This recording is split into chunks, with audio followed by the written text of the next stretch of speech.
स्वामी आचार्य गुरुदेव की जय। आचार्य श्री गुरु सागर जी गुरुदेव की जय। आचार्य श्री गणपति जी गुरुदेव की जय। मोक्षात्म महाराज की जय। अहिंसा में सनातन जैन धर्म की जय। बहुत फल लीजिए हाँ मिट्टी भैया। हाँ, जय बोला चाय श्री गुप्तन जी गुरुदेव की जय। आज का जो दीप प्रज्वलन तो रानी जी बाकलीवाल करेंगे, जो कि तत्वात शुद्ध क्लास में नियमित है। रानी सुमित बाकलीवाल परिवार हमारे परम भक्त हैं, परम शिष्या है हमारी।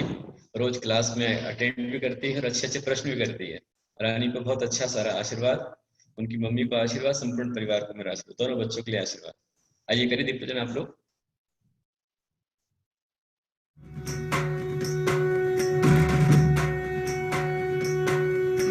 तुभ्यं नमोस्तु हे धर्म सूर्य, तुभ्यं नमोस्तु वात्सल्य सिंधु, तुभ्यं नमोस्तु हे प्रज्ञा योगी, तुभ्यं नमोस्तु हे ज्ञान योगी।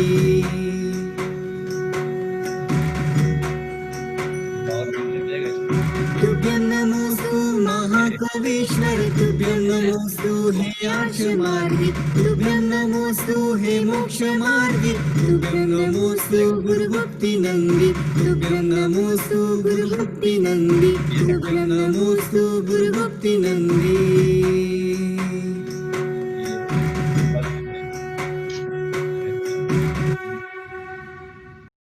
पावर बैंक अलग ही आता है, उसको पूरी बैटरी आती है, पूरी इन्वर्टर आता है। बहुत बढ़िया।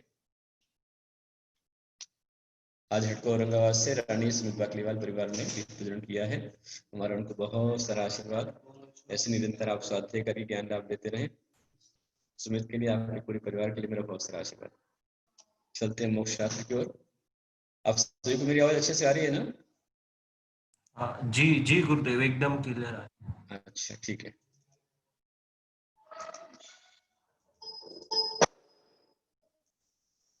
हम लोग पढ़ रहे थे 6वां अध्याय। इसके अंतर्गत हम लोगों ने एक सूत्र पढ़ा था, सकषाय कषायो संप्रय क्रिया पथ्यो। अर्थात जो आश्रम होता है वो जो सकषायवान है उनके लिए सांप्रदायिक आश्रम होता है, और जो कषाय रहित है उनके एरियापत आश्रम होता है। चूंकि अपने सभी संसारी प्राणी कषायवान है, इसलिए अपने सभी के सांप्रदायिक आश्रम है। अब इसके पश्चात अगला सूत्र यहाँ पर चलता है कि जो सांप्रदायिक आश्रम है उसके कितने भेद हैं, किस तरह सांप्रदायिक आश्रम होता है, यह अगले सूत्र के अंदर आ रहा है। सूत्र नंबर 5 है, बहुत अच्छा सूत्र है, हमें समझना चाहिए इसको। इंद्रिय कषायाव्रत क्रिया पंच चतुः पंच पंचविंशति संख्या पूर्वस्य भेदः। इंद्रिय कषायाव्रत क्रिया पंच चतुः पंच पंचविंशति संख्या पूर्वस्य भेदः। पूर्वस्य जो पहला सूत्र चल रहा है सांप्रदायिक एरिया पथ्यो, तो सांप्रदायिक जो आश्रम है इस पहला भेद है। आश्रम के 2 भेद हैं, सांप्रदायिक और एरिया पथ। तो जो पहला सांप्रदायिक आश्रम है उसके ये भेद हैं। कौन कौन से? इंद्रिय कषाय अव्रत क्रिया, ये इनके भेद हैं। तो उसमें जो इंद्रिय है, जो आत्मा का लिंग है, आत्मा का चिन्ह, वो इंद्रिय कहलाती है ना। तो इंद्रिय के 5 भेद हैं। और कषाय जो आत्मा को कसे, आत्मा को दुख दे, आत्मा को बंधन में डाले, वो कषाय कहलाती है। कषाय के 4 भेद। लेकिन मां क्या बात करी भाई, कमरे के अंदर शांति रखो, वहां पर स्वाध्याय चल रहा है। यहाँ पर अव्रत मतलब चरित्र मोहिनी कर्म का उदय होता है तो व्यक्ति व्रत धारण नहीं कर पाता है, और 5 प्रकार के जो पाप हुआ अव्रत है। फिर क्रियाएं जो है वो 25 है। तो इंद्रिय कषाय अव्रत ये कारण रूप में है, और उसका कार्य जो है वो क्रियाएं बनती है। ठीक है, तो इसके इंद्रिय कितने भेद है? 5। कौन से? स्पर्शन रसना घ्राण चक्षु कर्ण। और कषाय के 4 भेद हैं, क्रोध, मान, माया, लोभ। ये 4 भेद हो गए आपके कषाय के। कषाय के बाद में अव्रत। अव्रत मतलब 5 पाप। 5 पाप कौन से? हिंसा, झूठ, चोरी, कुशील, परिग्रह। ये 5 अव्रत हो गए। फिर क्रियाएं, जो क्रिया होती है वो क्रिया के 25 भेद है, 25, पंचविंशति। उसमें पहली आती है विभिन्न क्रिया। 5 विभिन्न क्रियाएं हैं। 5 हिंसा भाव की मुख्यतः रूप क्रियाएं हैं। 5 इंद्रिय भोग को बढ़ाने वाली क्रियाएं हैं। 5 धर्माचरण दोषकारक क्रियाएं हैं और 5 धर्माचरण से विमुख करने वाली क्रिया। इस तरह 25 क्रियाएं होती हैं, उनके नाम अलग अलग है। पहले का नाम है 5 विभिन्न क्रिया में संयुक्त क्रिया। पहले हमने समझा इंद्रियों को, है ना। 5 इंद्रियां हो गई। इन इंद्रियों के द्वारा भी जीव जो है सांप्रदायिक आश्रव करता है। सांप्रदायिक मतलब संसार के लिए कारण है। जिस आश्रव संसार बढ़ता है, जो आश्रव बंद कराने में कारण है, वो सांप्रदायिक कहलाता है। कषाय सहित आश्रव को सांप्रदायिक आश्रव कहा गया है। और जहां भी कषाय है तो कषाय से जो आश्रव हुआ है उसके बाद बंद होगा, और बंद के अंदर में स्थिति बंद भी होगा, अनुभाग बंद भी होगा। ये मेन कारण उसका ये बनता है। और जो योग है, जो ऊपर सबसे ऊपर आया था, काय वांग मन कर्म योग, उस योग के द्वारा आपका जो है प्रकृति बंधु प्रदेश बंद होता है। ठीक है। तो ये जो क्रियाएं हैं, 5 इंद्रियां हो गई। तो इंद्रियों के द्वारा जीव जो है निरंतर कर्मों का बंद आश्रव करता है। पहले कषाय हो गई, साथ में इंद्रिय। फिर बाद में और कषाय, क्रोध, मान, माया, लोभ। इनसे भी कर्मों का आश्रय हो रहा है। ये 25 क्रिया आपकी जो आ रही है, 4 कषाय हो गए।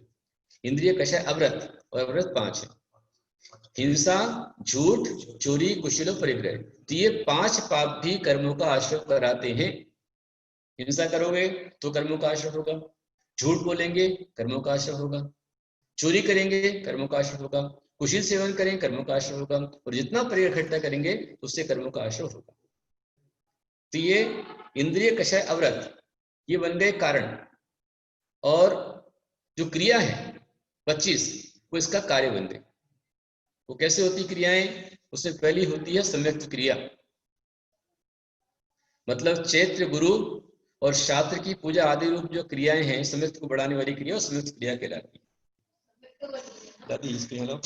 हाँ, सम्यक्त वर्धनी क्रियाएं। इसमें आदि में आपको सब लगा लेना है। चैत्य में, जहां चैत्य है उस चैत्य के साथ उसका चैत्यालय भी है ना। तो जहां आप मंदिर में पूजन कर रहे हैं, वहां पर मंदिर का आप चैत्यालय की पूजा जब कर रहे हैं, नवदेवता की पूजन कर चैत्यालय पूजा आती है। तो चैत्यालय पूजा के अंतर्गत आपके वहां पर जिनेन्द्र भगवान की प्रतिमा भी आती है, और साथ में वहां पर चिरवाणी है उसकी पूजा भी हो जाती है, गुरु की भी पूजा हो जाती है। मतलब नवदेवता में चैत्यालय भाई, अरहंत सिद्ध आचार्य उपाध्याय साधु, जिन धर्म, जिन आगम, जिन चैत्य, जिन चैत्यालय, ये हमारे नव देवता है। तो नव देवता में आगम पहले आ चुका है, जिनवाणी आ गई है, लेकिन उसके बाद चैत्यालय जहां लिया जाता है तो चैत्यालय में पूरा चैत्यालय आ जाता है। चैत्यालय की नींव से लेकर के एक शिलान्यास जो हुआ, वहां से लेकर के शिखर कलशारोहण तक की सारी क्रिया उसके अंदर आ जाती है चैत्यालय पूजा में। तो इस चैत्यालय पूजा में आपके लिए, क्योंकि चैत्यालय सम्मिश्रण का प्रतीक है, तो सम्मिश्रण का प्रतीक होने के कारण से जैसे सम्मिश्रण की पूजा होती है, कल्पद्रुम विधान होता है, तो कल्पद्रुम विधान में आप देखिए, कल्पद्रुम विधान में तीर्थंकरों की पूजा भी होती है, तीर्थंकरों की 8 भूमियों की पूजा होती है, 12 सभा की पूजा होती है। उसमें 12 सभा के अंतर्गत जो बैठे हुए जीव हैं, जो पूजनीय हैं, उनकी पूजा होती है। तो चैत्यालय में जो सम्मानीय है, सम्यक्त वर्धक हैं, ऐसे शासन देवी देवता का सम्मान भी सम्यक्त वर्धनी क्रिया में आता है। क्योंकि चैत्यालय जो है आपका मंदिर है, एक बार ये मत समझना कि चैत्यालय तुम्हारे घर में जो मंदिर रखा है वो चैत्यालय हो जाएगा, ऐसा नहीं है। वह तो ग्रह चैत्यालय है। चैत्यालय भी अनेक प्रकार के होते हैं। हाँ, सबसे पहले अकृत्रिम चैत्यालय। अकृत्रिम चैत्यालय, चैत्यालय मतलब क्या? चैत्य प्लस आलय, चैत्यालय। तो जहां पर अरहंत सिद्धि की प्रतिमा है अथवा अरहंत सिद्ध आचार्य उपाध्याय साधु इनकी प्रतिमा है, वो चैत्य है। और जहां पर विराजमान है वो चैत्यालय है। जैसे जहां विद्या मिले सो विद्या का आलय विद्यालय, औषधि का आलय औषधालय, क्रीड़ा का स्थान क्रीडालय। चैत्य से मतलब प्रतिमा, जिन प्रतिमा, अकेली मूर्ति नहीं। अरहंत सिद्धि की प्रतिमा मुख्य रूप में है और गौण रूप में आचार्य उपाध्याय साधु की प्रतिमा भी है, ये चैत्य कहलाते हैं। तो जो चैत्य है उसका जो स्थान है वो चैत्यालय है। फिर चैत्यालय के बहुत सारे भेद होते हैं। उसमें सबसे पहले मुख्य रूप में दो भेद हैं, एक अकृत्रिम चैत्यालय और दूसरा कृत्रिम चैत्यालय। समझ में आ रहा है? अकृत्रिम चैत्यालय कौन से हैं? जो चैत्यालय किसी के द्वारा बनाए हुए नहीं है, अनादि निधन है। अच्छा, चैत्य और चैत्यालय यानी समझा नहीं, इतना समझा रहा हूं मैं आपको। चैत्य मतलब क्या? अरहंत और सिद्ध की प्रतिमा को चैत्य कहते हैं। अरहंत भगवान की प्रतिमा और सिद्ध भगवान की प्रतिमा चैत्य कहलाती है। ऐसे ही आचार्य उपाध्याय साधु की प्रतिमा चैत्य कहलाती है।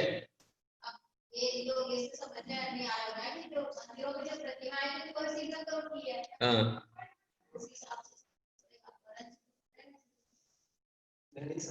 मैं एक स्टेप बाय चल रहा हूँ ना, बता रहा हूँ। चैत्य क्या हो गया? अरिहंत सिद्ध की प्रतिमा, भगवान की मूर्तियां, भगवान के अलावा पंच परमेष्टि की प्रतिमा चैत्य में आती है। पांचों परमेष्टि वो चैत्य है और उसका जो आलय है वो चैत्यालय है। और समोशरण का प्रतीक भी चैत्यालय है। चैत्यालय समोशरण का प्रतीक है। वहां जो प्रतिमा भगवान की विराजमान है वो तीर्थंकर भगवान का प्रतीक है, तीर्थंकर प्रतिमा रखी जाती है। और संपूर्ण जो मंदिर की देहरी है, मंदिर का द्वार है, शासन देवी देवता हैं, उनके स्थान है, उनकी चौखट है, घंटा है, मुख्य द्वार है, वेदी है, परिकर है, ये सब का सब जो है वो चैत्यालय के स्वरूप में आता है, चैत्यालय के अंग है पूरे। ठीक है? तो चैत्यालय और चैत्य, अरहंत सिद्धि की प्रतिमा को, आचार्य उपाध्याय साधु की प्रतिमा को चैत्य कहते हैं। जो हमें चैतन्यता का बोध कराए, जिससे हमारा चित्त निर्मल हो, जिससे हमारे चित्त की शुद्धि हो, जिससे हमारा मन मोक्ष मार्ग की ओर चल पड़े, ऐसी जो प्रतिमा है वो चैत्य कहलाती है। समझ में आए? जिनके निमित्त से हमारे अनादि भव का मिथ्यात्व छूट जावे, अथवा जिनके द्वारा हमारे पाप का आश्रय रुक जाए और पुण्य का आश्रय हो, ऐसी प्रतिमा चैत्य कहलाती है। बिल्कुल, जिस चैत्य में ज्ञान हो रहा है आपको, भेद विज्ञान जिनसे हो रहा है, तो वो चैत्य है। और चैत्य में जो जहां चैत्य विराजमान है वो स्थान वो आलय चैत्यालय। भाई दवाई लेने कहां जाना पड़ेगा? औषधालय। पढ़ना है तो कहां जाना पड़ेगा? विद्यालय। आत्मा को जानना तो कहां जाना पड़ेगा? चैत्यालय। आत्मा को जानना है, आत्मा को मानना है, आत्मा को पहचानना है, आत्मा को शुद्ध करना है, तो जिनने आत्मा को शुद्ध किया है ऐसे भगवान के मंदिर को, चैत्यालय को हमको जाना होगा, वो चैत्यालय। समझ में आ गया? आज अपन उसको मंदिर बोलते हैं। तो मंदिर जो है शब्द वो अशुद्ध है। हाँ, मंदिर है हिंदी, लेकिन मंदिर अशुद्ध है, क्योंकि मंदिर जो है रंग मंदिर भी होता है, चित्र मंदिर भी होता है, पान मंदिर भी होता है, जूत मंदिर भी होता है।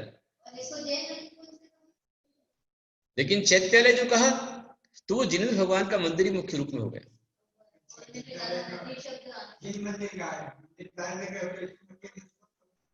बब्बा जी अपने ज्ञान को व्यापक करो। ये हमारे वैज्ञानिक आचार्य कनक नंदी गुरुदेव ने बताया शब्दों की व्याख्या करते हुए कि मंदिर जो है वो, मंदिर शब्द जो है आपका एक अशुद्ध शब्द है, सब जगह लग जाता है, परंतु चैत्यालय कहीं नहीं लगता है। शुद्ध शब्द चैत्यालय। बिल्कुल। तो चैत्यालय तुम्हारे घर में जो बना वो चैत्यालय नहीं है, वो तो तुम्हारा गृह चैत्यालय हो सकता है। यदि भगवान की मूर्ति है तो घर में जिन प्रतिमा हो, तो जिन प्रतिमा होने पर उसे गृह चैत्यालय कह सकते हैं। बाकी जो जहां आपके मंदिर बने हुए हैं वो जिन चैत्यालय है, जिनालय है, जिन देवालय है, जिनेंद्र भगवान का स्थान है। देवालय भी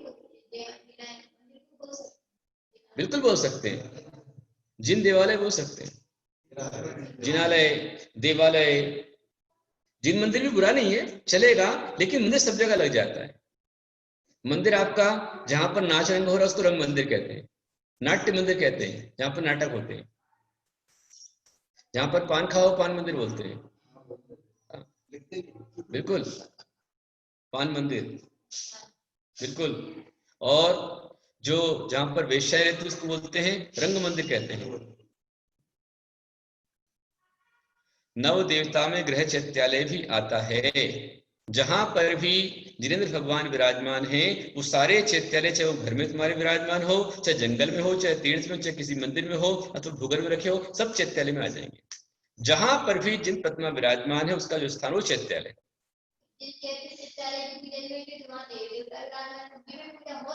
बिल्कुल।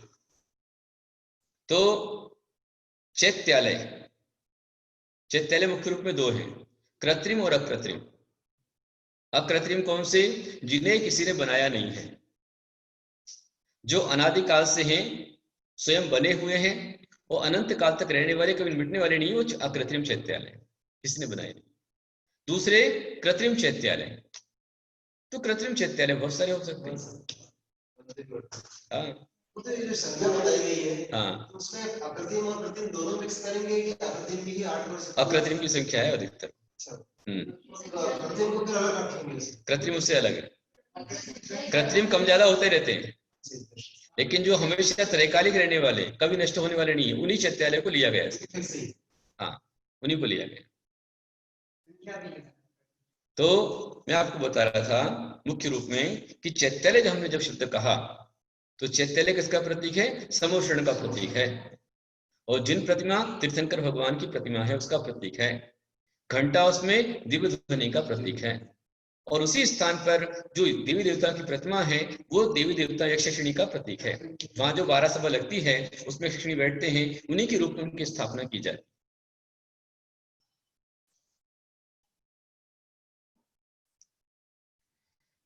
हमारे जितने भी मंदिर हैं उन्हें चैत्यालय बोलना कंपलसरी क्या नहीं करते? क्यों नहीं करते भैया? ये क्या है? संसार है ये संसार के अंदर में गतानुगतिक लोग हैं। यहाँ पर गतानुगतिको लोकाः न लोकाः पारमार्थिकाः।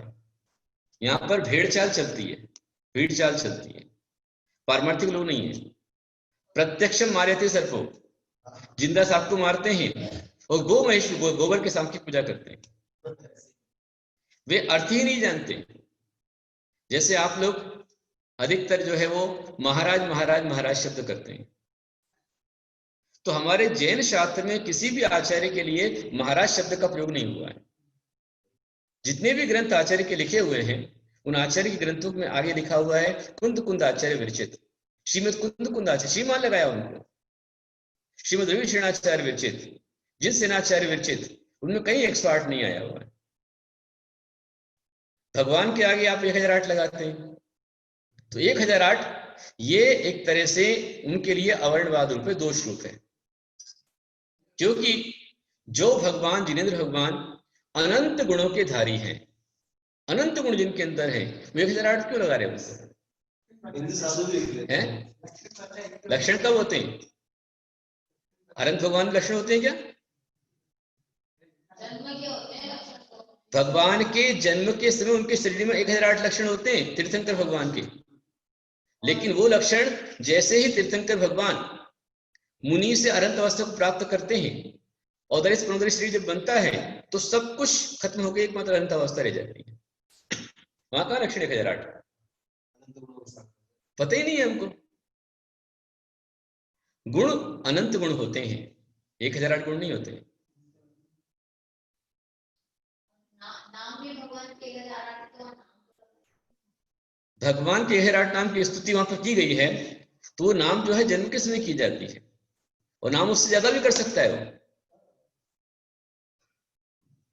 तो 1008, 108 ये लगाना कहीं भी, मुझे आप बताइए, खोज करिए, आपके लिए चैलेंज है, जितने लोग आप बैठे हुए हैं, आप शास्त्र में खोल के बताइए कि किस प्राचीन शास्त्र में, किस प्राचीन आचार्य ने हमें दिया है कि भगवान के आगे 1008 लगाओ और मेरा जो है 108 लगाओ।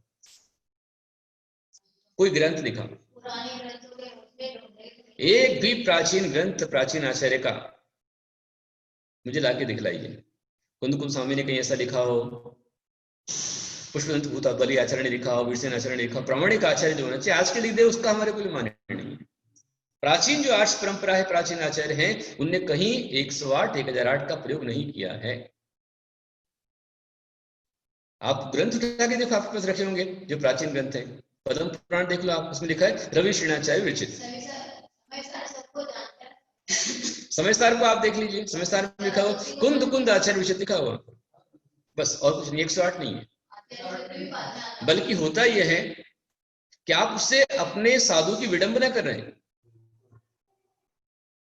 बिल्कुल गुरुओं के आगे 108, भगवान की 1008 नहीं लगाना चाहिए, क्योंकि भगवान में अनंत गुण हैं।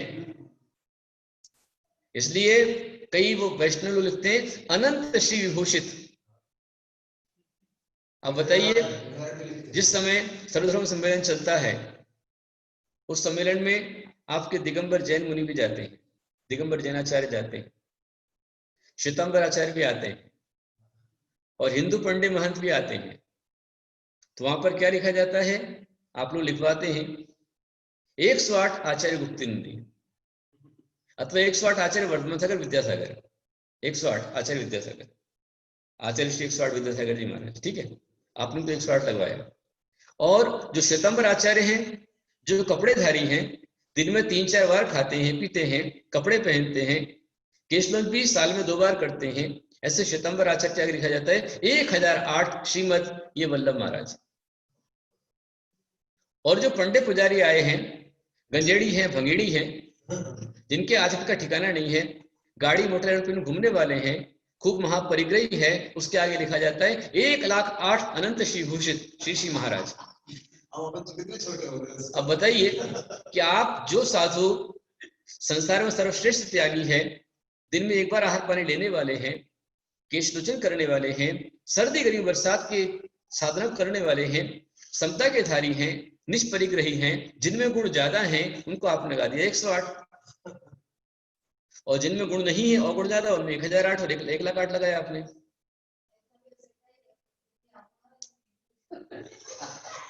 मूल में हमें जब भी कोई चीज का प्रयोग करना है, तो प्रयोग करने के पहले सबसे पहले यदि हमको सम्यक दृष्टि, सम्यक क्रिया है कि देव चैत्य गुरु शास्त्र की पूजा के द्रव्य चढ़ाना पूजा नहीं है, भगवान की पूजा करना के लिए पूजा नहीं है, भगवान के सद्गुणों को मानना पूजा है।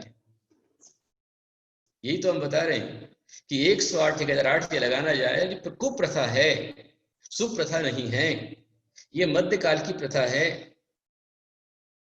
हमारे कहीं किसी ग्रंथ में, शास्त्र में, चाहे वो प्रथमानुयोग ग्रंथ हो, कर्णानुयोग हो, चरणानुयोग हो, द्रव्यानुयोग हो, ऐसे किसी ग्रंथ में किसी आचार्य के आगे 108 लगाने का विधान नहीं है, और किसी मंदिर में भगवान के आगे 1008 लगाने का विधान नहीं है।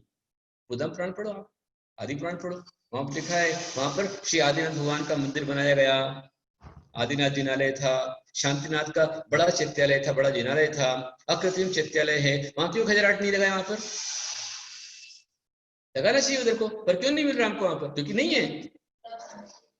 तिलय पंडिती त्रिलोक सर हमारे मूल ग्रंथ हैं, जिसमें अकृत्रिम चैत्यालय का वर्णन है। बिल्कुल, जब भगवान के आगे 1008 नहीं चलेगा तो बाकी सब बंद ही हो गए। भगवान के आगे 1008 नहीं चाहिए, मुनि का 108 नहीं चाहिए, आरिका माता जी के आगे 105 नहीं चाहिए, क्षुल्लक के पास 105 नहीं चाहिए। अब बताओ कितनी तुम्हारी गणित उल्टी पुल्टी है कि जो आरिकाएं एलक और क्षुल्लक से सर्वश्रेष्ठ होती हैं, क्षुल्लिकाओं श्रेष्ठ होती हैं, उनको भी 105 लग रहा है, आरिका माता जी 105 है और ये भी 105 है। क्या गणित है आपकी? क्या अंतर है उसमें? आगम प्रमाण नहीं है। कुल मिलाकर शास्त्र में यदि उसका उल्लेख होता, करना चाहिए, तो हमारे जो आचार्य हैं वर्तमान के भट्ट कलंक के समान हैं, वीर सेनाचार्य को अपना गम गुरु मानते हैं, ऐसे महान तार्किक सिद्धांत चक्रवर्ती आचार्य कनक नंदी गुरुदेव हमारे शिक्षा गुरु हैं और आचार्य शकुन सागर जी हमारे गुरुदेव हैं। तो कनक नंदी गुरुदेव सिद्धांत शास्त्र ज्ञाता हैं, वो स्पष्ट कहते हैं 108, 1008 ये सब आगम विरुद्ध है और प्रमाण के साथ वो बात करते हैं। जो लोग नहीं समझते हैं, नहीं जानते, लगाते हैं। लेकिन मैं, आप मेरा कोई पोस्टर देख लेना, कहीं आपको मेरे नाम के आगे 108, 1008 नहीं मिलेगा। मंदिरों के लिए मैं नहीं कर सकता हूं किसी के लिए, क्योंकि आप लोग रूढ़िवादी हैं, आप लोग यथार्थ को, परमार्थ को नहीं जानते, और बल्कि ये कहेंगे कि महाराज उल्टा बोल रहे हैं। हम मना करेंगे तो भी आप लिख ही देंगे उसको।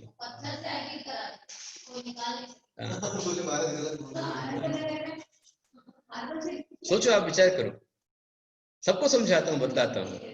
और फिर महाराज शब्द, जो तुम्हारे खाना बनाने वाला है उसको भी तुम महाराज बोलते हो, और हमको भी महाराज बोलते हो। घर का नौकर भी महाराज है तुम्हारा, महाराज और महाराज, और यहाँ भी यही महाराज है। तो शास्त्र में महाराज शब्द नहीं है, मुनिराज है, श्रमण है, यतिवर है, ऋषिवर है, मुनिवर है, गुरुवर है। और धनंजय नाम वाला में भी महाराज शब्द का पर्यायवाची नाम भी है। धनंजय को धनंजय नाम वाला लिखी है, उसमें कहीं मुनि के शब्द के लिए महाराज शब्द का प्रयोग नहीं किया हुआ। ठीक है, तो मैं आपको बता रहा था खासतौर पर कि जो सम्यक्त वर्धनी क्रिया में चैत्य गुरु शास्त्र की पूजा, तो जहां चैत्य पूजा आती है वहां पर चैत्य पूजा का लक्षण ही पहले ये आता है। चैत्य कौन सा? अरिहंत और सिद्ध। तो अरिहंत कौन और सिद्ध कौन? हम कहेंगे कि जिन्होंने 4 घातक कर्मों का नाश किया वो अरिहंत, जिन्होंने 8 कर्मों का नाश किया वो सिद्ध। तो ये आप अरिहंत सिद्ध का स्वरूप बता रहे हैं, लेकिन ये प्रतिमा अरिहंत प्रतिमा है, ये प्रतिमा सिद्ध प्रतिमा है, ये कैसे मालूम पड़ेगा? उसमें क्या अंतर पड़ेगा, क्या विशेषता रहेगी, क्या भेद रहेगा, ये हमें जानना चाहिए। तो जो अरिहंत प्रतिमा है वो कौन सी अरिहंत प्रतिमा होती है? जिस प्रतिमा में सिर पर सीताएं मतलब केश होते हैं, घुंघराले बाल होते हैं, जिस प्रतिमा में हृदय पर श्रीवत्स लांछन होता है, जिस प्रतिमा में नख होते हैं और नीचे चिन्ह होता है, साथ में पूरा अष्ट प्रातिहार्य परिकर होता है, जिसमें अष्ट प्रातिहार्य है, परिकर है, वो अरिहंत प्रतिमा है। अब अकृत्रिम जो प्रतिमाएं हैं अरिहंत भगवान की, उसमें यही बतलाया है कि जिस प्रतिमा में पूरा अष्ट प्रातिहार्य बना हुआ है, कौन कौन सा? अशोक वृक्ष, देवी विटप, बहुपन की वर्षा, पुष्प की वृष्टि, भामंडल, सिंहासन, छत्र, चमर आदि जो होते हैं 8 प्रातिहार्य होते हैं। तो ये सब जहां पर हैं वह अष्ट प्रातिहार्य से प्रतिमा को अरिहंत प्रतिमा कहते हैं। परिकर मतलब अष्ट प्रातिहार्य, जो प्रतिमा की आवश्यक है उसको परिकर कहा जाता है वास्तुशास्त्र की भाषा में। अष्टमंगल द्रव्य लगाते हैं, वो भी होते हैं, अष्टमंगल द्रव्य होते हैं, अष्ट प्रातिहार्य होते हैं। तो अष्ट प्रातिहार्य में उसमें सिंहासन है, छत्र है, चमर है, भामंडल है, देवदुंदुभी, पुष्पवृष्टि है, नगाड़ा आदि है। उसमें ही जहां अकृत्रिम अरिहंत भगवान की मूर्ति है, अरिहंत प्रतिमा के साथ में नियम से वहां पर क्या होता है कि वहां पर जो है 2 यक्ष यक्षिणी अवश्य होते हैं। अकृत्रिम प्रतिमा के साथ में सर्वाण्ड यक्ष, सनत कुमार यक्ष, श्रीदेवी और श्रुदेवी, ये नियम से हर एक अरिहंत प्रतिमा के साथ में होते हैं। बिल्कुल।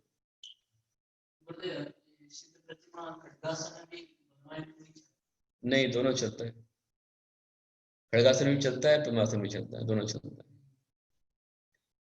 अब सिद्ध प्रतिमा कौन सी, क्या अंतर पड़ेगा उसमें? तो जो प्रतिमा महाराज कहना की प्रथा राजा महाराज के समय से तो नहीं है, हो सकती है। मानस स्तंभ में कौन से भगवान की प्रतिमा होती है? मानस स्तंभ में जो भगवान का मंदिर है प्राय करके उन्हीं की प्रतिमा बैठाई जाती है।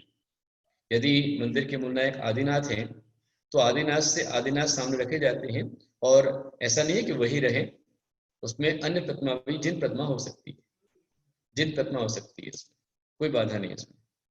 लेकिन मंदिर में वास्तु के दोष खड़े ना हो, इसलिए यदि पहले तो बहुत सारी चीजें उसमें आती हैं कि मानस्तंभ बनता है तो मानस्तंभ होना कि नहीं होना, कंपलसरी है या नहीं है, यह हमें जानना होगा। बहुत सारे विषय आएंगे आपके। अभी एक पे चलो आप, तो मानव स्तंभ में जिन प्रतिमा हो सकती है, ठीक है, आगे फिर बताऊंगा। मानव स्तंभ यदि होता है मंदिर में तो भगवान का जो मुख्य द्वार है, जैसे आपके यहाँ पर भगवान चंद्र प्रभु जी का मंदिर है हड़कों में, और चंद्र प्रभु भगवान की मूर्ति आपकी जो है वह लगभग ये समझ लीजिए एक 4 फीट के आसपास की प्रतिमा है। उस चंद्र प्रभु भगवान की मंदिर का जो मेन गेट है, वो गेट कितना बड़ा है? मैं समझता हूँ लगभग 7 फीट के आसपास का गेट आपका है, या 6 फीट का मान लीजिए। 6 फीट का यदि आपका गेट है तो उस 6 फीट के गेट से मतलब 6 गुणित 12, मतलब कम से कम जो आपका मंदिर का मुख्य द्वार है उस मुख्य द्वार से 72 फीट दूर मानस्तंभ होना चाहिए। उससे पहले यदि मानस्तंभ होता है तो दोषपूर्ण होता है। ये प्रतिष्ठा शिष्ट शास्त्र का विषय है, और प्रतिष्ठा शास्त्र में आपको लेके जाना नहीं चाहता हूँ, आप तो सिर्फ मोक्ष शास्त्र पढ़ लीजिए। शिल्प शास्त्र अलग है, मोक्ष शास्त्र अलग है। मैंने सब पढ़ा है लेकिन बहुत भी नहीं पढ़ा हुआ है, थोड़ा थोड़ा जानता हूँ। हाँ, तो संयुक्त क्रिया में चैत्य गुरु और शास्त्र की पूजा आदि क्रिया जो है संयुक्त क्रिया है, संयुक्त बढ़ाने वाली क्रिया है। तो आचार्य कहते हैं, यहाँ संक्षिप्त में दिया है, उसी के अंतर्गत जहां पर चैत्य प्रतिमा मतलब अरहंत सिद्ध की प्रतिमा, और जहां अरहंत भगवान होंगे तो अरहंत भगवान के साथ नियम से उसमें अष्ट प्रात्याहार होंगे, और जहां अष्ट प्रात्याहार होंगे तो वहां नियम से अष्ट प्रात्याहार के अंतर्गत एक विशेष चीज आएगी कि उनके ऊपर आकाश से पुष्पवृष्टि करने वाले देव रहेंगे, वो उस प्रतिमा के साथ में होंगे। इसे परिकर कहते हैं। नगाड़े बजाने वाले देव रहेंगे, उनकी स्थापना होती है, और 32 यक्षों का मतलब 64 यक्षों की स्थापना होती है। वे भी वहां बैठ करके मतलब चौर धुरा पे खड़े होकर के तो उनकी स्थापना भी रहती है। तो एक भगवान की मूर्ति जहां होती है उस मूर्ति के अंदर में वहां पर ही नियम से, आपके मंदिरों में जाके देख लीजिए आप, जितनी मंदिर में आज से पुरानी 500 साल पुरानी अष्ट धातु प्रतिमा चौबीसी की बनी हुई है, तो हर एक चौबीसी के अंदर में अथवा पंचजिन प्रतिमा के अंदर, पंचवारिती की प्रतिमा के अंदर में भगवान होंगे। भगवान के बाजू में यक्ष यक्षिणी रहेंगे, नीचे उसमें नवग्रह रहेंगे, क्षेत्रपाल भी उसमें रहेंगे, और उसमें शास्त्र और गुरु भी रहेंगे। आप देख लेना, मैंने अनेक स्थानों पर ये प्रतिमाएं देखी हुई हैं। मैंने अभी राजा बाजार के मंदिर औरंगाबाद में देखी हुई है, सराफा के मंदिर में देखी हुई है, सवाईवाला के मंदिर में देखी हुई है, मैंने सेनगढ़ मंदिर में देखा हुआ है, नागपुर में सेतवाल मंदिर में मैंने देखा हुआ है, कारंजा में, लाड़ कारंजा में भरपूर प्रतिमाएं ऐसी हैं। मैंने ग्वालियर में देखा हुआ है, गोपाचल में देखा हुआ है, मैंने इंदौर में देखा हुआ है। संपूर्ण देश में जहां पर भी 400-500 वर्ष पुरानी प्रतिमा है, देवलगढ़ राजा में, अंबड़ में, जामखेड़ में, जालना में, सब जगह पर जितनी प्राचीन प्रतिमाएं हैं, संपूर्ण देश विदेश में, मध्य प्रदेश, महाराष्ट्र, कर्नाटक, गुजरात, पश्चिम बंगाल, हरियाणा, पंजाब, दिल्ली आदि आदि जहां पर भी है, जहां पर भी 400-500 वर्ष पुरानी प्रतिमाएं हैं, हर एक प्रतिमा में वहां पर परिकर होता है। उस परिकर का मतलब होता है पीछे भवमंडल रहेगा, प्रभावली रहेगी, उसमें पुष्पवृष्टि करने वाले देव रहेंगे, कलश करने वाले देव वहां पर रहेंगे, नगाड़े बजाने वाले वहां पर देव रहेंगे, देवदूती वाले वहां पर देव रहेंगे, उनके पास में चवरधारी रहेंगे, उनके पास यक्षिणी रहेंगे। ये सारी चीजें उसमें रहती ही रहती हैं। नवग्रह होते हैं माता जी, नवग्रह, नवग्रह उसके अंदर होते हैं।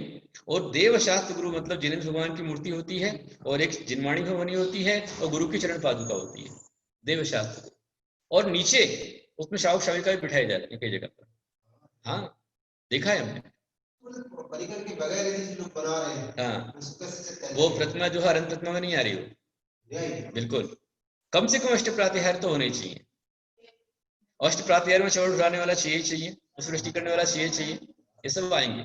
तो उनकी स्थापना होती है, और उन्हीं के साथ में जब आप चैत्यालय की स्थापना करते हैं तो चैत्यालय में देवी देवता की स्थापना भी होती है प्राचीन विधि से, उनके मंत्र आते हैं। बिल्कुल। कुंथुगिरी में कुंथुनाथ भगवान की मूर्ति है, उसके अंदर ये सारा विषय बनाया गया है, पूरा आप जाकर देख सकते हैं, उसके फोटो शेयर किए जा सकते हैं। सवाई वाला मंदिर में अनेक प्रतिमाएं ऐसी है, सराफा मंदिर में बहुत सारी प्रतिमाएं ऐसी है। अनंत नगर में, बालाजी नगर में वहां प्राचीन प्रतिमाएं रखी हुई हैं जो धातु की हैं, उसमें सब बने हुए हैं, हर एक प्रतिमा में नवग्रह बने हुए। इस तरह से क्रिया सम्मान सम्यक क्रिया है, सम्यक क्रिया। चैत्य, गुरु और शास्त्र की पूजा आदि रूप जो सम्यक बढ़ाने वाली क्रिया है, उसको सम्यक वर्धनी क्रिया कहते हैं। और इसी प्रकार से शासन देवी देवताओं का सम्मान भी सम्यक वर्धनी क्रिया है, और उनका अपमान, उनका नरादर, उनका अपशब्द कहना, ये मिथ्यात्वर्धनी क्रिया है। दिगंबर जैनाचार्य को अपशब्दों का प्रयोग करना मिथ्यात्वर्धनी क्रिया है। जो दिगंबर गुरुओं के लिए अपशब्दों का प्रयोग करता है, वो अब दीर्घ संसारी अपने संसार को बढ़ा रहा है, उसे ध्यान रखना चाहिए। बिल्कुल बिल्कुल। समूह शरण में यक्ष यक्षिणी का अलग कोठा होता है, कोठा नहीं होता है, कोठे तो 12 ही होते हैं, लेकिन उन कोठों से अलग जो 3 कटनियां होती हैं, उन कटनी पर उनका स्पेशल अलग से स्थान होता है। वहां पर यक्षिणी बैठते हैं, वहीं पर सर्वाण यक्ष भी खड़े होते हैं धर्मचक्र लेकर के, वहीं पर यक्ष युगल 32 प्रकार के होते हैं, 64 उड़ाते हैं, वही वहां पर होते हैं, यक्षिणी भी अलग से होते हैं। ये सब मूर्ति के परिकर में ना हो तो क्या वो प्रतिमा पूजनीय नहीं है या नहीं है, तो वो विषय आज अलग हो गया। आगम मुक्त विधि से हमारे आचार्य ने बताया कि सारी चीजें होनी चाहिए। हमारे सपने में जो जिन शासन देवी देवता आते हैं और हमें अशुभ संकेत देते हैं, तो क्या उसका क्या करना होता है। मानस स्तंभ में जो प्रतिमा होती है उसका अभिषेक नहीं होता है, उन पे धूल हो जाती है, जैसे जटवाड़ा में भी है, तो क्या करना चाहिए। इसलिए जहां गुजरात आदि में जहां मानस स्तंभ बनाए जाते हैं, वो लोग मानस स्तंभ के साथ ही उसके लिए सीढ़ियां बना देते हैं, और उसके चारों ओर उसकी फेरी बना देते हैं कि जहां श्रावक जाकर के भगवान का रोज अभिषेक करता है, धूल वगैरह पूरा साफ कर लेता है। गुजरात में तो मंदिर का जो शिखर है, उस शिखर के कलश पर भी स्थान बनाया जाता है चढ़ने का। व्यक्ति चढ़ता है और वहां जाकर के पूरा कलश की धूल साफ करके आता है। कलश में धूल नहीं होनी चाहिए। फलटन के अंदर भी मानस स्तंभ बना है, सहस्त्रकूट मंदिर में फलटन में बना हुआ है, सहस्त्रकूट जिनालय वहां पर है, और वहां पर मानस स्तंभ बना है, और मानस स्तंभ को पूरा जुड़ा हुआ है, और अच्छा वहां पर पूरी सफाई वगैरह आराम से हो जाती है। हाँ, नहीं करते आलस्य की बात अलग है। देवी देवता आपको संकेत देते हैं तो आपका पुण्य है कि आपका साथ दे रहे, आपको बता रहे हैं। प्रतिमाएं जो अष्ट प्रातिहार्य से युक्त हैं, जिनमें प्राण प्रतिष्ठा हो गई है, वो पूजनीय है। ऐसी जो अन्य प्रतिमाएं हैं जो प्रतिमा अष्ट प्रातिहार्य से युक्त नहीं है, लेकिन उसमें आज संक्षिप्त रूप में आपको जानकारी नहीं है, कम से कम उसमें सीताएं बनी हुई है, शिवस बना हुआ है, चिन्ह बना हुआ है, भगवान की मूर्ति है, अब पूजनीय कैसे हो सकती है। वो प्राण प्रतिष्ठा हो गई उसकी, लेकिन वो अपूर्ण है, पूरी नहीं है। आपको जो पूरा फल मिलना चाहिए, पूरा फल नहीं मिलेगा। कलश पर धूल होने पर परिणाम यह होगा, समाज पर धूल आएगी।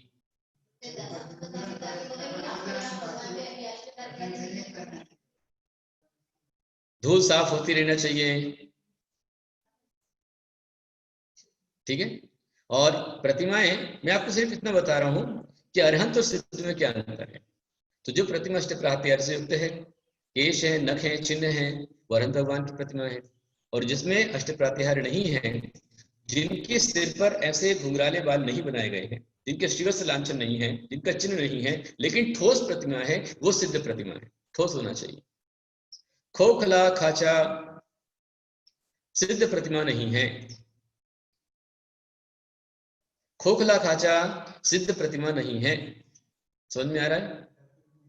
जो मंदिरों में खांचे बनाए जाते हैं, आप देखते हैं पीतल के खांचे बने होते हैं, उसमें सिर्फ आकृति होती है खड़ी, तो वो जो है सिद्ध प्रतिमा नहीं है, बल्कि वो जो है वो अशुभ अमंगल है और आगम विरुद्ध है, आगम सम्मत नहीं है। पुराने नहीं है, नया है वो, बिल्कुल नहीं है पुराना। मैक्सिमम आप देख रहे हैं इतिहास के अंदर में 100, 200, 300 साल से पुराना नहीं है वो।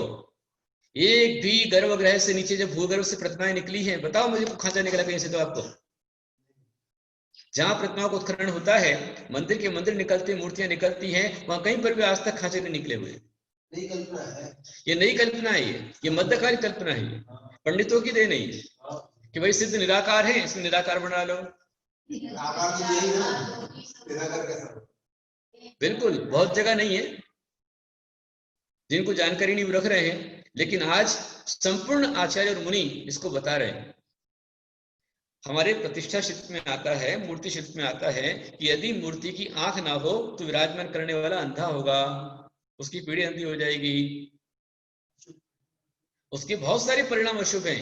यदि माथा नहीं है, माथा छोटा हो तो उसके अशुभ परिणाम होते हैं, आंखें छोटी हो उसके अशुभ परिणाम होते हैं, कान नहीं हो उसके अशुभ परिणाम होते हैं, शिवस चिन्ह नहीं हो उसके अशुभ परिणाम होते हैं, हाथ तंग हो उसके अशुभ परिणाम होते हैं। जिस प्रतिमा के हाथ छोटे होंगे हमेशा वहां पर नहीं, वेरुल में भी सिद्ध की ऐसी प्रतिमा कैसी?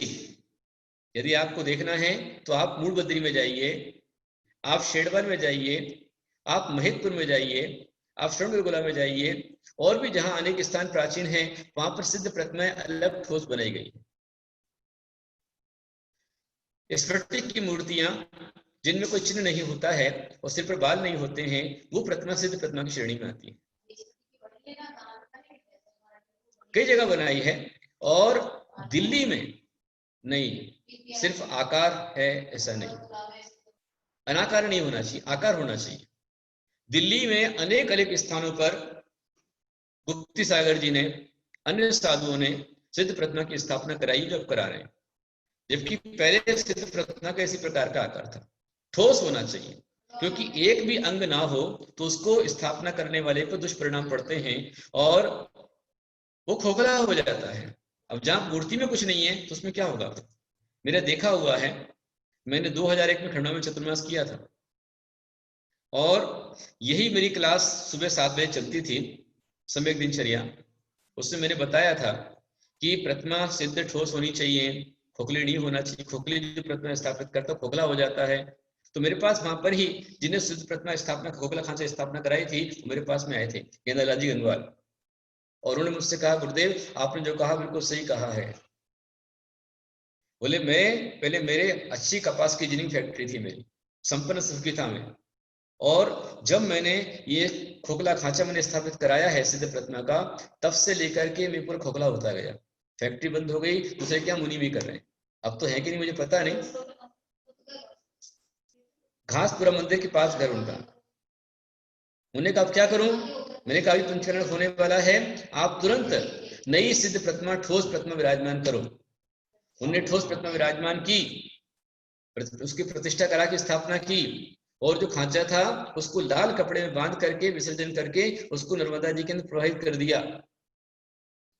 तो उसके बाद स्थिति सुधरना शुरू हो गई, उनकी सुधार शुरू हो गया, बच्चों की लाइन लग गई, पोते पोतियों की जो थी उनकी लाइन लग गई, सबके काम बनने लग गए पूरे। तो यदि एक अंग ना हो बाबा जी तो उसके ये परिणाम आते हैं। जहां पूरे अंग नहीं है, सिर से लेकर पार तक कुछ भी नहीं है, तो खोखला हो जाएगा व्यक्ति। आगम में ऐसे खांचे विराजमान करने का कहीं विधान नहीं है, कोई श्लोक मंत्र नहीं है। इस बात को आर्य का विशुद्धमती माता जी ने, गण्य आर्य का विशुद्धमती माता जी ने, उनका जो प्रतिष्ठा ग्रंथ लिखा उन्होंने, देव शिल्प विद्या शिल्प, उसके अंदर उन्होंने स्पष्ट रूप से लिखा हुआ है। वो जो शिविर लगाती हैं, और नंदन वन में धैर्यावत में भ्रष्टाचार पंडित हसमुखलाल धैर्यावत लगाते हैं, उन्हें जो पुस्तक निकाली उसमें स्पष्ट दिखा है कि सिद्ध प्रतिमा कैसी होती है, अनंत प्रतिमा कैसी होती है। तो दोनों प्रतिमाएं, चाहे अरहंत की हो चाहे सिद्ध की हो, वो पूरी ठोस होना चाहिए, परिपूर्ण सावयव होना चाहिए, सुंदर होना चाहिए, सुरुचिकर होना चाहिए। और वो तो आपको देखना पड़ेगी, भाई मैं तो पीछे काउंटरधारी हूं और अभी बैठा हूं यहाँ पर, अपने पास कोई व्यवस्था नहीं है, लेकिन आप सर्च करेंगे सिद्ध प्रतिमाओं का तो आपको मिल जाएंगी। मैं कोशिश करता हूँ। अभी प्रीत विहार दिल्ली में सिद्ध प्रतिमा विराजमान है, आपके राधेपुर दिल्ली में विराजमान सिद्ध प्रतिमा है, और रघुवरपुरा विराजमान है, दिल्ली के अंदर में अनेक स्थानों पर विराजमान है। और संभवतया मैंने यहाँ बीड़ के अंदर सिद्ध प्रतिमा विराजमान कराई है। ये आपकी उज्ज्वला महाजन जो क्लास पढ़ रही हैं, आप पद्म प्रभु मंदिर में जाइए तो वहां पर आपको सिद्ध प्रतिमा मिल जाएगी, ठोस प्रतिमा वहां पर है, उसका फोटो आप लेकर के शेयर कर सकती हैं। ठीक है, समय अपना काफी हो चुका है, आज इतना ही रहने देंगे। 12 अंक भी रखे हुए शायद सिद्ध प्रतिमा हो सकते हैं।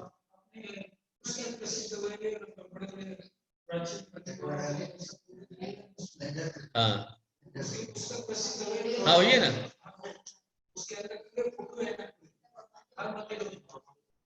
क्या लिखा आपने? वही राम टेक में भी है सिद्ध प्रतिमा है ना। हाँ तो आप फोटो मंगा लीजिए और शेयर कर दीजिए। संपदा बोल रही है रामटेक में भी है, अच्छी बात है, तो आप फोटो मंगा लें और शेयर कर दें। तो खांचा नहीं, ठोस सिद्ध प्रतिमा होती है।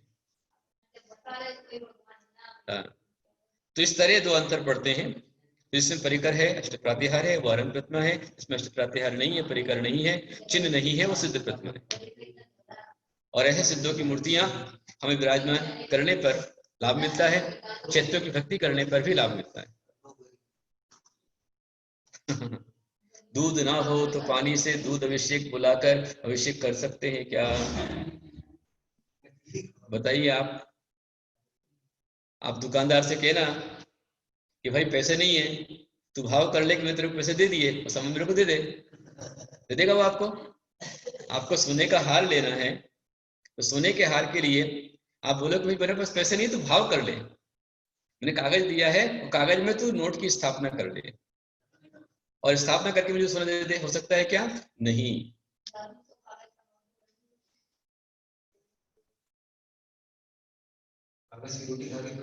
हाँ, हम भाव कर ले कि मैं दूध पी रहा हूं, दूध की बजाय पानी पी जाए, काम चल जाएगा। मैं रोटी खा रहा हूं, भाव कर लूं, और रोटी की बजाय कागज खा लूं, तो लोग पागल बोलेंगे, है ना? तो हमें व्यवस्था करनी चाहिए। अपने श्रावक है, आपकी सासू मां पूछ रही, बहुत अच्छी बात है, लेकिन मैं आपको बता रहा हूं कि जो चीज बताई है असली असली होती है। यदि असली मोक्ष पाना है, असली पुण्य पाना है, तुम्हारा द्रव्य भी उत्तम असली होना चाहिए। आपके पास नहीं है तो कम से कम जहाँ हो रहा है वहाँ पे दान दे दो। हाँ, आपके पास नहीं है तो कम से कम जहाँ हो रहा है वहां पर अनुमोदन कर लो, दान दे दो आप अपनी ओर से, क्योंकि मेरी ओर से साल भर का दूध का अभिषेक चलता रहे। अभी काफी लोगों ने दूध के अभिषेक को अपना नाम दिया हुआ है कि हमारे दूध का भी हमारे नितिन जी ने खाते हैं, पांडव का उन्होंने दिया हुआ है, हमारे यहाँ से शैलाजी रोहाड़े, इन्हीं भावना भाई इनकी ओर से भी दिया गया है। तो बिल्कुल है ऐसा। आपके पास ये दूध नहीं है तो जहां दूध से अभिषेक हो रहा है वहां अपने आप वार्षिक दूध के अभिषेक में नाम दे सकते कि हमारी ओर से दान दीजिए।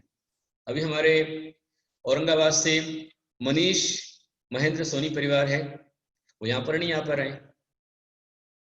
पा रहे, लेकिन जहां भी चतुर्मास होता है 19 चतुर्मास के अंदर ही पूरे चतुर्मास का उन्होंने अपने से दूध का दान दिया हुआ है कि हमारी चतुर्मास में हमारी ओर से पूरा 4 महीने दूध हमारी ओर से चलता रहे। भावनाओं ने भाई तो भी अपने को फल मिलता है ना। परंतु ऐसा नहीं होगा कि हम ये बोले और ये चढ़ा दें, ऐसा नहीं, जो है सो, और कम से कम इतना कर लीजिए। आप नहीं कर पा रहे हैं, आपके पास में नहीं है, तो कम से कम आप इतना तो कर सकते हैं कि जहां हो रहा है उसका विरोध ना करें, उसका समर्थन करें कि हाँ ये सही आगमुक्त है और मुझे जब भी मिलेगा तो मैं ऐसा शुद्ध दूध लेकर के चढ़ाऊंगा। पूजन में आता है उत्तम सो उत्तम लिए, जासो परम नवीन, जासो पूजो परम पद देव शास्त्र गुरुति। उत्तम से उत्तम हमारे पास में होना चाहिए, श्रेष्ठतम होना चाहिए। हम जो चावल अपने लिए नहीं खा सकते हैं उससे अच्छे चावल भगवान के लिए होना चाहिए, पर मेरे खाने के लिए बासमती चावल हैं और मंदिर के लिए टुकड़ी वाले चावल। अपने खाने के लिए नंबर 1 सुपारी, भगवान चढ़ाने के लिए छोटी वाली सुपारी जिससे ज्यादा आ जाए, तो ऐसा नहीं। हाँ होता है, दही के स्थान से दूध दे देते हैं, वो जानते नहीं, इसलिए वो जानता होगा वो ऐसा नहीं करेगा। आगमुक्त विधि करने वाला ऐसा नहीं करेगा। ठीक है, अपन और कल पढ़ेंगे। अभी अपनी संयुक्त क्रिया के अंदर बात हुई है कि संयुक्त क्रिया में शासन विधि का सम्मान भी संयुक्त क्रिया है, मंदिर की पूजा संयुक्त क्रिया है, चैत्य पूजा संयुक्त क्रिया है, शास्त्र पूजा संयुक्त क्रिया है, गुरु पूजा संयुक्त क्रिया है, ये सब संयुक्त क्रिया में आता है। बहुत अच्छी बात है, बहुत खुशी है कि आज यहाँ पर 101 डिवाइस पर लोग क्लास बराबर अध्ययन कर रहे, पढ़ रहे हैं। और देखिए ये हमारे मिंटी भैया ने तुरंत आपको यहाँ उपस्थित कर दी है सिद्ध प्रतिमा। ये सिद्ध प्रतिमा है जो स्फटिक की बनी हुई है और ये ऊपर उसमें केश नहीं है और शिव चिन्ह नहीं है और सिद्ध प्रतिमा है। आज का हमारा जो कोड है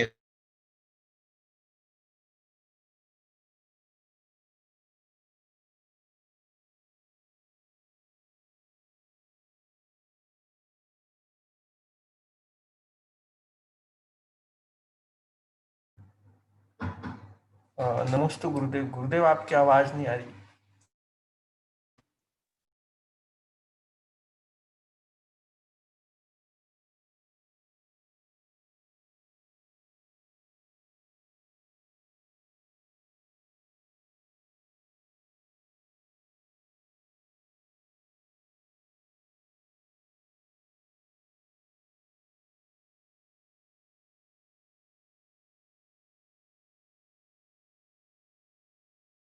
रोज दे रहे हैं, ऐसे अलग अलग परिवारों को दीप जलाने का मौका मिल रहा है। आप जो दीप जला रहे हैं महत्वपूर्ण क्रिया है। आप एक तरह से स्वाध्याय का दीप जलाने से भी हमारे ज्ञान करने का नाश होता है। और घर में गौतम का पाठ आप कर रहे हैं, जमीन पर दीप लगा दिया, कोई बुराई नहीं है, तो सुदर्शन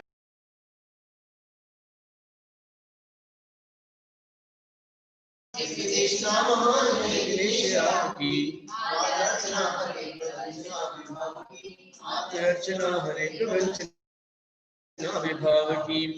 ओम द्वादश जिन्वाणी माचरणे भजन फलादेर गणिपावती स्वाहा। आचार्य कुंत सिंधु है वात्सल्य दिवाकर, आचार्य कनक नंदी है सद्ज्ञान दिवाकर। जिन धर्म का डंका बजाना जिनका है धर्म, भक्ति से भक्त बोलो वंदे कुंत सागर। जय जय जय गुरुदेव की जय हो, जय गुरुदेव की। ओम भीम तथा सूर्यपिता उमा स्वामी आचार्य आचार्य श्री कुंत गणदेव स्वाति चरणेभ्यो जल फलादेर गणिपावती स्वाहा। आचार्य गुप्ति नंदी ने कमाल कर दिया, वात्सल्य देख सबको मानवान कर दिया। पूजा हमारी आपकी स्वीकार कीजिए, गुरुदेव मुस्कुरा के आशीर्वाद दीजिए। जय जय जय गुरुदेव की जय हो, जय गुरुदेव की। ओम प्रज्ञा आचार्य शिवति जी साक्षात विराजमान श्री चरण कमल अर्घ्यम अर्घ्यम दिव्यार्घ्यम देवभामिति स्वाहा। आज का यूनिक कोड है 5 असल भैया लिख दो उस पर। आज का यूनिक कोड 5 है। और अभी 6 बजे ठीक कार्यक्रम शुरू हो जाएगा। आज कल परसों 3 दिन 2, 3 और 4 अक्टूबर में हमें ठीक शाम को 6 बजे से लेकर कार्यक्रम शुरू करना है। तो 6 से लेकर 8 को पूरा करना है, क्योंकि 8 बजे के बाद संगोष्ठी होने वाली है। इसका आप सभी ध्यान दें। हाँ मिंटी भैया।